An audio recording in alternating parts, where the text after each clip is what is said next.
जगत पालनहार है माँ, मुक्ति का द्वार है माँ, भक्ति का आधार है माँ, सबकी रक्षा की अवतार है माँ।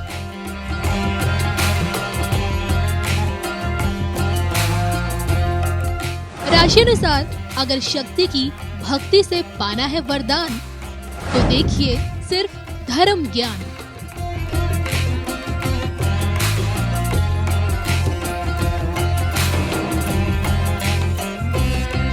नमस्कार, धर्म ज्ञान की खास पेशकश शारदीय नवरात्र में एक बार फिर आप सभी का स्वागत है। मैं कविता राणा और मेरे साथ मौजूद हैं जाने माने एस्ट्रोलॉजर राकेश चतुर्वेदी जी। नमस्कार दर्शकों।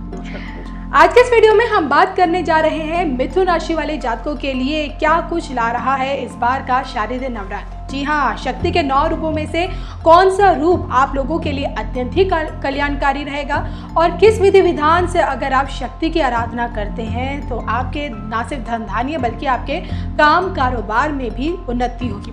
तमाम पहलू पर बात करेंगे, लेकिन आइए सबसे पहले जान लेते हैं कि नवरात्र से जुड़े मिथुन राशि के जो सितारे हैं वो क्या कुछ संकेत देते हैं, बताइए चाहिए। जी कविता जी, देखिए मिथुन राशि वालों के लिए जो वर्तमान समय है, जो गोचर है ग्रही दृष्टिकोण से, यह उस 7 तारीख का जिस तिथि में प्रारंभ हो रहा है नवरात्र, आप सबके सामने लग्न चार्ट है। और अगर हम मिथुन राशि को देखते हैं तो यहाँ से अगर हम देखें तो 3rd हाउस में, तृतीय हाउस, जिसको सामान्य ज्योतिष में हम मानते हैं पराक्रम का भाव, लेकिन इसके साथ ही हम संबंधों का भी भाव उसको हम मानते हैं। संबंधों में विशेष करके हम इसको प्रेम संबंध के लिए और पति पत्नी के संबंधों में प्रगाढ़ता के लिए, इसके साथ ही आपके विश्वासपूर्ण संबंध मित्रवत, इसके साथ ही जो स्थिति आ रही है वह जाके आप देखेंगे अगर शनि गुरु आ रही है वहां से सप्तम। अब यहाँ पर इनके लिए मिथुन राशि वालों के लिए या लग्न वालों के लिए, दोनों यहाँ पर देखिएगा, दोनों लोग कंफ्यूज मत होइएगा, ये लग्न और चंद्र में कंफ्यूजन मत करिए, दोनों लोग देख लीजिएगा। अगर आपकी राशि आ रही है, चंद्र राशि आ रही है मिथुन, तब भी, और अगर आपका लग्न है तब भी, क्योंकि यह राशि का विश्लेषण नहीं है, यह जिस नवरात्रि का है जो आपके लिए शुभ देगी, जिस दिन से नवरात्रि शुभ हो रही है, और इस सिर्फ 9 दिनों के लिए, 9 दुर्गा के लिए आपको यह प्रेडिक्शन मिल रहा है। तो आप इसको सामान्य ज्योतिषी प्रेडिक्शन मत लीजिएगा।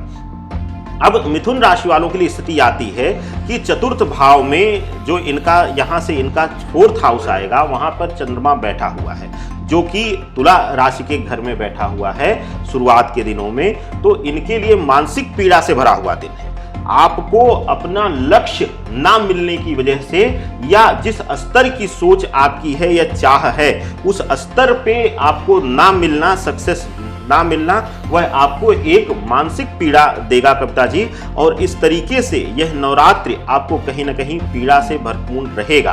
तो विशेष करके आपको इस पीड़ा से मुक्ति के लिए ही शायद यह 9 दिन आपके जीवन में आए हैं। जो वर्तमान स्थिति चल रही है, इस नवरात्र से पहले की जो स्थिति है वह भी प्रबल पीड़ादायक आपके लिए रही है। तो यह नवरात्रि, यह 9 दिन, 9 दुर्गा जो हैं वह आपको शक्ति देने आ रही हैं। और यह 9 महीने का, कहिए इसको, 9 दुर्गा को देखिए मातृत्व भाव में लिया जाता है कविता जी। यह कई बार बोल चुका हूं, बहुत लोगों ने बोला होगा, लेकिन क्या आपको पता है कि एक शिशु का जो समय होता है वह 9 महीने होता है, और हर महीने एक महाशक्ति उसकी रक्षा करती है। और इसी तरीके से वह 9वें महीने जब जन्म लेता है तो वह 9 दुर्गा, 9 शक्तियों का सृजन करके, इसीलिए कहते हैं कि बच्चा या कन्या को विशेष करके मां 9 दुर्गा का स्वरूप माना जाता है, और इसीलिए कन्या भोज कराया जाता है। तो आप इसको सिर्फ 9 दिन मत लीजिए, इस 9 दिन में आप पुनर्जन्म ले सकते हैं। अगर आपने पहले संघर्ष किया है और आप ठोकर खाए हैं तो हो सकता है 10वें दिन से आपको शीर्ष पर चढ़ने के लिए कोई सीढ़ी मां स्वयं दे दे आपको। तो इसको सामान्य मत लीजिएगा, और यह आप अगर सामान्य लेते हैं तो सबसे बड़ा धोखा आप इस नवरात्रि खाएंगे कविता जी। चलिए, शक्ति के ये 9 दिन आप लोगों के लिए कैसे रहेंगे और शक्ति के ये 9 दिन आप लोगों के लिए क्या कुछ लेकर आ रहे हैं, इस पर हम बात करेंगे। लेकिन आइए उससे पहले जान लेते हैं कि नवरात्र से जुड़ा अनुष्ठान, यानी कि शक्ति से जुड़ा अनुष्ठान का क्या महत्व है। देखिए कविता जी, जो हम अनुष्ठान इस बार करा रहे हैं विशेष करके इस नवरात्र में, उसमें थोड़ा सा समय का अभाव है। हम बहुत छोटे में बोलते हैं इसको। इस नवरात्र हम अपने खुद निवास ये हम स्वयं के लिए कराना चाह रहे थे, लेकिन कुछ हमारे व्यक्तिगत जो क्लाइंट हैं उन्होंने रिक्वेस्ट किया कि गुरुजी हमारे लिए भी क्यों नहीं करते आप। तो आप सबके लिए हमने ओपन कर दिया है।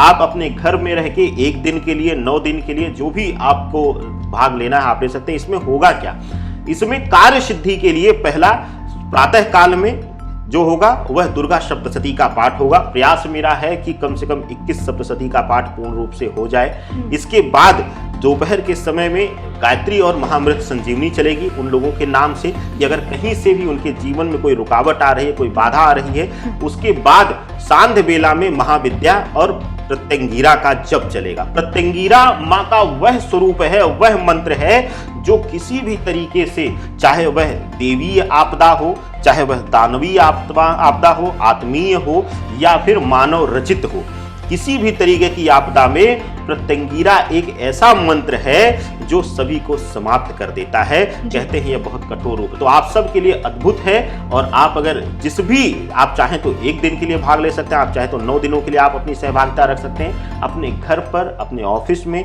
बैठकर आप इसका लाभ ले सकते हैं कविता जी। और शक्ति के इस अनुष्ठान के लिए आप इनसे सीधा संपर्क भी कर सकते हैं, जो कि स्क्रीन पर दिख रहा इन्हीं का ये नंबर है। चलिए अब आगे बढ़ते हुए जान लेते हैं कि भाई शक्ति के 9 रूपों में से खास तौर पे मिथुन राशि वाले जातकों को माँ के कौन से रूप की सबसे ज्यादा आराधना करनी चाहिए, जो उनके लिए सबसे ज्यादा कल्याणकारी भी होती है। देखिए, हमने कहा है कि मिथुन राशि वालों के लिए पीड़ा का समय है और इस विषय में जो सबसे शुभता देती हैं वह माँ चंद्रघंटा हैं। कहते हैं कि वह एक सकारात्मक ध्वनि के साथ शत्रु का विनाश करते हुए भी चलती हैं और किसी को एहसास भी नहीं होने देती हैं। तो आपके लिए यानी कि मिथुन राशि या लग्न वालों के लिए, अगर आपका लग्न आ रहा है, आपकी राशि आ रही है मिथुन, तो आपके लिए माँ चंद्रघंटा की आराधना और उनके मंत्रों का जाप, उनकी पूजा, उनका स्मरण करना, उनका चिंतन करना, यह आपके लिए शुभता देगा। चिंतन शब्द जो है वह कहा गया है कि अगर आप अपने लिए सिर्फ स्वार्थ चिंतन कर रहे हैं तो आपके मृत्यु के समान है। लेकिन अगर आप ईश्वरीय चिंतन कर रहे हैं, माँ दुर्गा का चिंतन कर रहे हैं, माँ चंद्रघंटा का चिंतन कर रहे हैं, तो वह आपके जीवन में सबसे ज्यादा शुभता देगी। तो चिंतन, भजन, चित्त लगाना, चित्त लगाने से चिंतन बना है कि आप किसी चीज में खो जाएं। इसका मतलब ये मत करिएगा कि आप चिंता करिए कि अब कैसे होगा, नहीं। माँ दुर्गा में आप खो जाइए, उनमें अपने आप को समा दीजिए, आप उनकी संतान हैं। तो चित्त लगा के जब चिंतन करेंगे आप माँ चंद्रघंटा में, तो वह जो ध्वनि है, वह शंखनाद है माँ दुर्गा का, वह अपने आप में आपके जीवन में शुभता लाएगी कविता जी। आचार्य जी, बस जाते जाते आपसे जानना चाहूंगी कि शक्ति के ये 9 दिन इन लोगों के स्वास्थ्य से लेके काम, कारोबार और धन धान्य के मामले में ये 9 दिन इन लोगों के लिए कैसे रहने वाले हैं? देखिए, यह 9 दिन जो हैं मिथुन राशि वालों के लिए, हमने पहले भी शुरुआत में कहा है और अब यह आप लोग एकदम से स्पष्ट रूप से जान लीजिए कि आप अपने लिए पुनर्जन्म करेंगे। अगर आप इस 9 दिन का सकारात्मक उपयोग कर लेते हैं कविता जी, तो यह आपके जीवन में पुनर्जन्म की प्रवृत्ति लाएगा। एक विधि आती है शास्त्रों में कि जब बहुत पीड़ादायक समय रहता है तो हम माँ दुर्गा का विशेष अनुष्ठान करके, जिसको हम आज के सामान्य भाषा में सतचंडी यज्ञ के नाम से जानते हैं, तो उसको हम विशेष मुहूर्त में किया जाता है। उसमें 1.25 लाख 1.25 करोड़ मंत्रों का वो सप्तशती का पाठ होता है।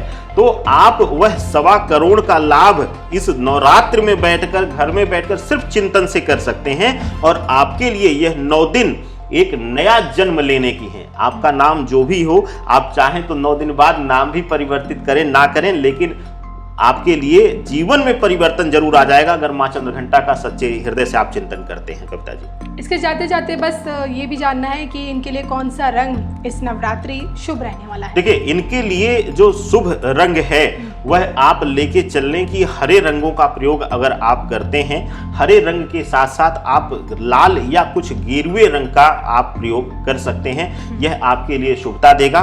पुष्प में लाल रंगों का प्रयोग आप शुभता इनको देगा, इनको पसंद है कविता जी। चलिए, इसी के साथ मुझे और आचार्य जी को दीजिए इजाजत और हम उम्मीद भी करते हैं कि ये नवरात्रि आप लोगों के लिए अच्छी रहे। शक्ति की उपासना कीजिए, शक्ति का आशीर्वाद पाएंगे। चलिए, तब तक के लिए नमस्कार।